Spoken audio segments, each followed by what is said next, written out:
Some of the coolest characters in Star Wars are those found in the background. So let's look at 10 of the greatest background characters in Star Wars.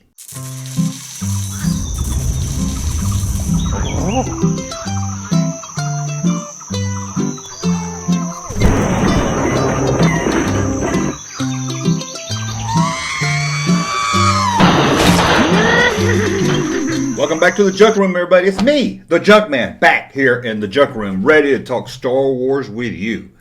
First, as always, before we get started, if you'd like to support this channel, head over to patreon.com, where you'll get a lot of exclusive content, videos early, outtakes, longer cuts of videos, all kinds of different things. Even a junk box, where we send you a box full of pop culture junk.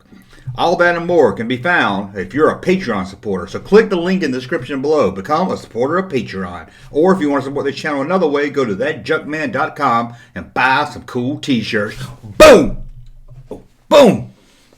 There. Wasn't about to point at myself. That's some cool t-shirts. Now, you came here to hear the top 10 best background characters in Star Wars. So let's get to it. First up, let's set some rules. First, I googled background characters of Star Wars to kind of get a list to help me out here. And a lot of websites out there do not know what a background character is. I mean, they list Boba Fett, Lobot, even Admiral Akbar as background characters.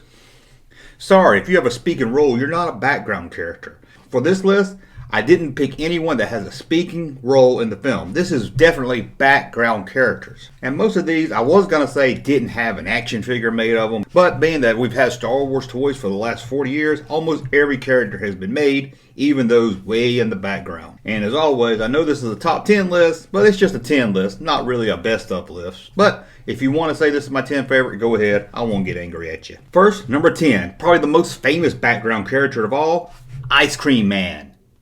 Or whoever, I don't know his name. Like, again, I'm sure they've made a figure of this guy and given him a backstory by now. This is the guy that's fleeing Cloud City near the end of the film, and he's running around with an ice cream maker. Now, I know this is supposed to be some kind of data plans or something that he wants to keep safe, but if you look at it really closely, you can tell it's an ice cream maker from the 80s. And I know, because my mom used to have one, and she used to make Oreo ice cream in it. So I know, even as a kid, when I saw this thing, that is an ice cream maker. You can't fool me, Star Wars. So, we got the Ice Cream Maker Man at number 10. What is number 9? These are the two Canteen Lovers. I love them. They're in the cantina from Star Wars A New Hope, and you see them about to make out in the cantina. I don't know who these two lovebirds are or what their story is, but I'm sure it's more romantic than Han Solo and Princess Leia. I'm sure it's more romantic than the movie Titanic. We need a film of these two lovers. What's going on? Why they're so in love? I like to say they're from two feuding families and they run off to get married. But that's just something I came up with on my own. Number 8, the rebel that stops what he's doing so he can look at the AT-ATs. As the rebels are running around, getting in position, getting ready to fight off the AT-AT, one rebel stops to take a look. What's that? Big giant dinosaurs? Don't know who this rebel is, but stops what he's doing to take a look at the approaching AT-AT. Number 7, we go back to A New Hope and back into the cantina where we find a lot of great background characters. I could do 10 just talking about the ones in the cantina, but here we're talking about the hookah smoking guy. Not sure he is, and I know they made an action figure of this guy later in the 2000s, but he's smoking a long pipe and he's always turning around. Every time it seems like he shows him, he's doing this. I don't know what that pipe is. Looks like one of them hipsters nowadays. And he's got a weird ugly face. There's a lot of ugly face people in the cantina. But I call this Hookah Man. I'm sure out there you'll tell me his real name. And I'm sure he's got some big long backstory. Thanks, EU. At number 6, we're going to stay on Tatooine. And right outside the cantina, the drunk Jawas. I don't know if Jawas have names. I'm sure they do. I don't know the story behind these two Jawas. But apparently they're so drunk they're not even in the cantina anymore. They're just hanging out, sitting on the ground outside the door. They're sitting out there, getting drunk, telling their old stories, looking at a dewback as Obi-Wan and Luke enter the cantina. Number 5. There wasn't many black guys in the original Star Wars films. And A New Hope, don't think we have any. In The Empire Strikes Back, of course, we have Lando, and then we have the ice cream maker running around the background. But I call this the other black guy. He's seen in Return of the Jedi in the Jabba Palace. When Luke Skywalker falls into the Rancor pit, you can see him back in the background trying to get a good look of Luke Skywalker fighting the Rancor. He's jumping all around trying to look and see, but he can't see anything. Everybody's in his way. All those aliens with big stupid heads are all in his way. He can't really see. Don't know this guy's name? I'll call him the other black guy. Maybe it's the guy with the ice cream maker. Looks kind of like him. Okay, what are we up to? Number 4. That bug alien thing that buys Luke's land speeder. Sure, he doesn't want to pay top dollar for it because there's another land speeder in demand now. But I don't know what this is, but it's some kind of bug-like creature, and I loved him back in the original days of watching him. A lot of people ask me, why is Obi-Wan dressed like a Jedi during A New Hope if he's in hiding? And I keep saying that's not Jedi robes, that's Tatooine robes. And you can see here, unless this alien that buys the land speeder is a former Jedi Knight, he's dressed almost exactly like Obi-Wan Kenobi. This was a standard way people dressed on Tatooine. Number 3. This was the cutest thing back in 1983. I don't care what you say. If you watched Return of the Jedi as a kid, you love this too. And I'm talking about Baby Ewok. Who didn't love Baby Ewok? Those big, cute Baby Ewok eyes. This was the cutest thing in all the Star Wars movies. I wanted a Baby Ewok for myself.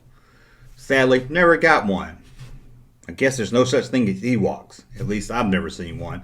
But number 3 is the cutest thing you'll see in Star Wars, Baby Ewok. Number 2, the Imperials running for their lives, not giving a that their leader Darth Vader is being dragged through the Death Star by a young ex-farm boy. The rebels are attacking the Death Star. It's all chaos. The Emperor is dead. Although I don't think these guys know it. The Emperor is dead. Darth Vader has his hand cut off. Luke Skywalker, the most hated rebel in the galaxy, is dragging Darth Vader through the halls of the Death Star. Do they come to the aid of their falling leader? Nope. No, they're just running around trying to save their life. They don't care anything about Darth Vader. They're just running around. They're just running to their ships, trying to get the hell out of the Death Star before the thing blows up. Now, before I give you the number 1 best Star Wars background character, please subscribe to this channel. Hit the thumbs up. And don't forget, ring that bell so you'll know when I upload new videos. It's somewhere around here. Just click on it and then you'll get a notification when I upload a new video. Now, what's the number 1 background character in Star Wars? The wannabe Han Solo guy. Not really sure of this guy's name because he's a background character. Although I'm sure he has an action figure and a story thanks to the EU. I call him the other Han Solo. This is the guy that Obi-Wan first talks to in the cantina that kind of looks like a smuggler type guy also. And just think, what if this guy agreed to take them to Alderaan instead of Han Solo? This guy would have been the Han Solo. You think they still would have been able to escape the Death Star if this guy's ship was the one caught in the tractor beam? Would this guy have came back to save Luke Skywalker after getting his reward money? The galaxy will never know. But that's a look at 10 of the best Star Wars background characters. Who did I leave off? I'm sure I left off someone that you love. Let me know in the comments below. And unlike some YouTubers, I actually read the comments below. I like reading them. So please, leave in the comments below some background characters you love in Star Wars. Just remember the rule, they can't have a speaking part in the films. Thank you for watching. We'll be back with another video very soon. Thank you, sir, for that unsolicited testimony.